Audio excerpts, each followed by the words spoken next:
En tant que médecin, souscrire une prévoyance est indispensable car vous n'êtes pas suffisamment couvert par la Sécu et la CAMF en cas d'arrêt de travail, d'invalidité ou de décès. En cas d'arrêt de travail, si vous avez plus d'1 an d'ancienneté, vous êtes couvert par la Sécu qui vous verse environ 50% de vos revenus.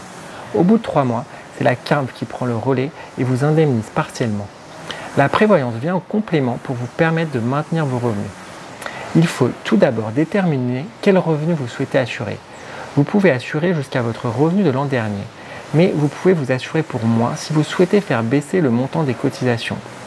Si vous êtes créateur, vous pouvez faire une estimation. Le choix des délais de franchise est un point de vigilance. La Sécu verse les indemnités au bout du 4e jour, mais en cas de maladie, la prévoyance ne démarre qu'à partir du 15e ou du 30e jour. Plus le délai est court, plus le contrat sera coûteux. Notez que pour les accidents et les hospitalisations, les délais sont plus courts. L'indemnisation démarre généralement au bout du 4e jour. Pour vous donner une idée, le fait de choisir 30 jours plutôt que 15 jours fait baisser de 10% le prix du contrat. Un autre point de vigilance concerne la prise en charge des maladies psychologiques. Les assureurs imposent souvent une condition d'hospitalisation pour vous couvrir si vous avez un arrêt de travail lié à une fatigue chronique ou un burn-out. Heureusement, vous pouvez faire sauter cette restriction en choisissant l'option psy. Avec cette option, vous serez couvert sans condition.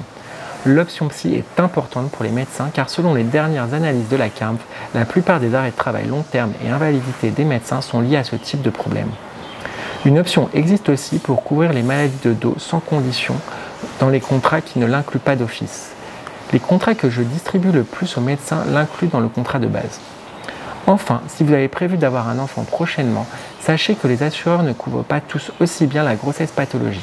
Si vous êtes concerné, il faudra m'en parler afin que je vous explique les points de vigilance.